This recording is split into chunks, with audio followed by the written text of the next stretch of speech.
Good morning, everybody. Welcome back. I hope again you are keeping safe and sound and not troubling your parents much. Coming back to where we have left last that we met.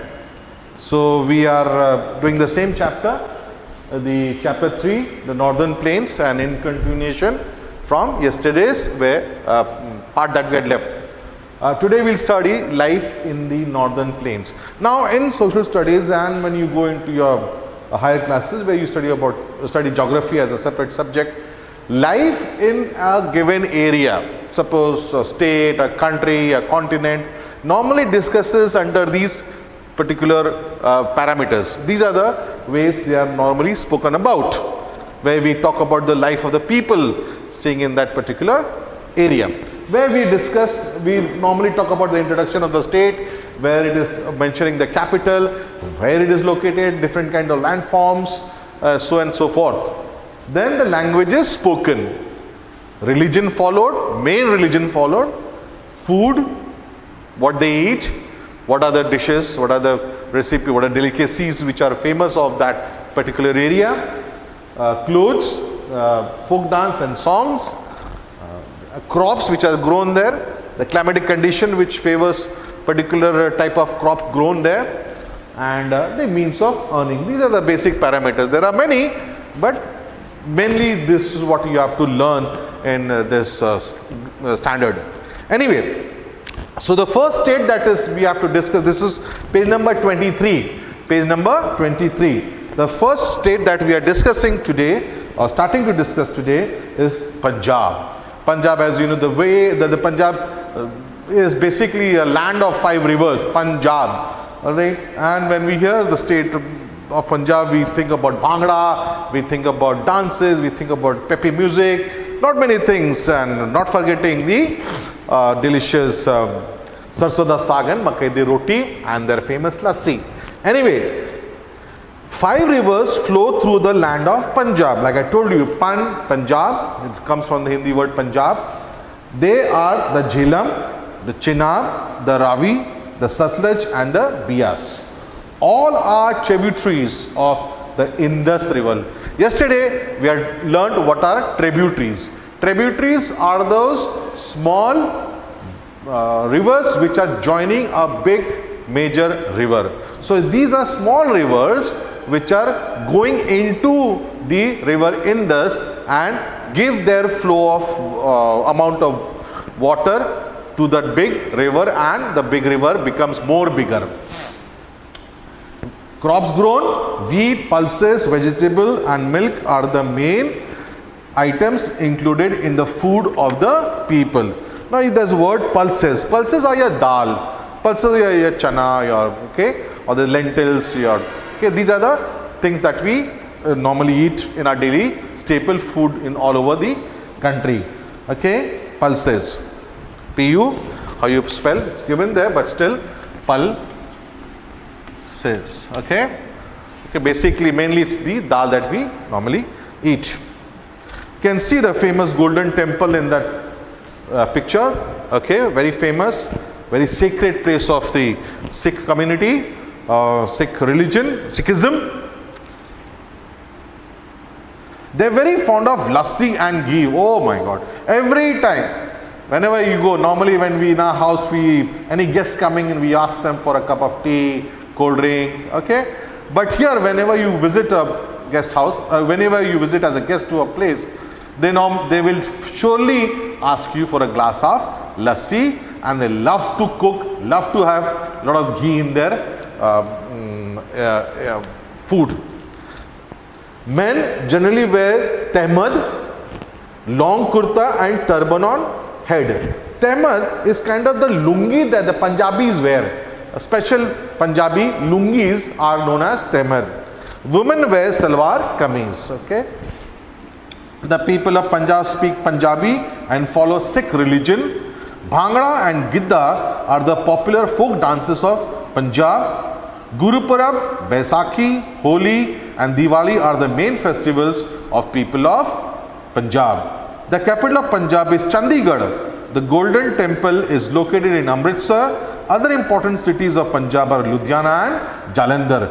Now with Chandigarh, Chandigarh is very particular. This Chandigarh, it is very particular city. Why? Number one, it is a union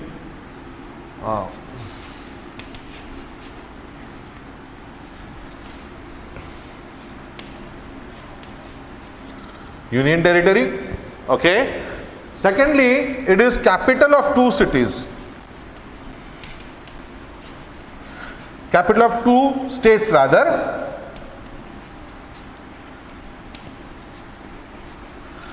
So it is the capital of two states. One is Punjab, that we have just come to know, and the other is Haryana. Very famous, very rich state. So Chandigarh is a very famous, peculiar city because of these reasons, and one of the cleanest cities in our country. The other important cities of Punjab are Ludhiana and Jalandhar. Ludhiana and Jalandhar, both, they are very famous for sports items. Our bats, our pads, our lot of jerseys and balls, whether basketball, cricket ball, all are basically made in Jalandhar and Ludhiana. And Ludhiana very famous for our warm clothes and hosiery items. So these are that's what it is. Coming now to the state capital, to the national capital of our country, that is Delhi. Delhi is the capital of India. It lies on the border of Haryana and Uttar Pradesh. It is a metropolitan city and has a mixture of various cultures of the country. Now there are two words, metropolitan and various cultures. Metropolitan is now there are big cities and small countries. Okay, metropolitan. Now there are big cities and there are bigger cities. So the bigger cities are known as metropolitan.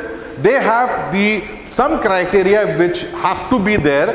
Okay, the government has said where they have many good schools, good colleges, good roads, good infrastructure. Infrastructure means lot of proper spending of money into buildings, into hospitals, into roads, electricity, bus services, like I said, hospitals, schools, and many things. Okay, plus so that is what a metropolitan is about. Big town, like like our Ranchi is not a big town, but it is still a town and a capital of India.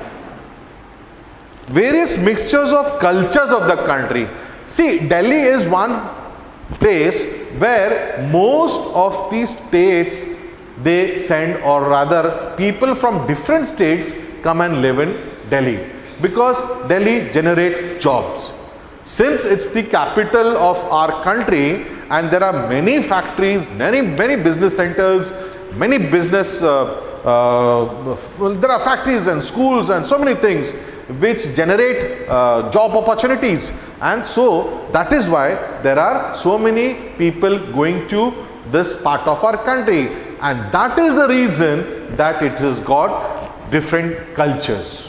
Many cultures. Punjabis are they are already near there. There are Biharis there are Jharkhandis there, people from Uttar Pradesh go, Madhya Pradesh, from down south, Kerala, Tamil Nadu, from northeast, and from Rajasthan and Jaipur. So all of them they go. Okay, and that is the reason that Delhi is one city which has got various cultures. All the major festivals are celebrated here. All, since there are different religion, different kind of people from different states are converging there, staying there, definitely they will have different festivals also celebrated. Now, like for example in Bihar and Jharkhand, Chhath is celebrated with all glorification and all whims or fun and frolic, and with proper respect to the god and goddesses and so many things, the nature god. Okay, but you will not find Chhath being celebrated as enthusiastically as in Bihar. You won't see it being celebrated in Tamil Nadu or Kerala or Rajasthan. Okay, but because people from Bihar go there, are staying there, doing their jobs with their family, that is why Chhath is also celebrated. So that is the reason. There are different kind of people staying there from different states. So that's why there are many festivals celebrated in Delhi. Hindi, English, Punjabi and Urdu are the main languages spoken here. It has several monuments like the Qutub Minar, the Red Fort, the Old Fort and the Jama Masjid, etc., etc. Monuments, there's a word which is there, new for you maybe, monuments. Okay, monuments. Now, monuments are like we have Red Fort, Qutub Minar. Okay, now these monuments are buildings which are old and hold importance. They are very significant to speak about our culture, speak about the people of our past, our history, the identity of our, okay, they speak about our ancestors. So monuments normally, basically, they are, if they are old, they are protected by Archaeological of India, and any building for that matter, big building which is used for a purpose, they are known as monuments. So the Qutub Minar, as you know, famous tall tower,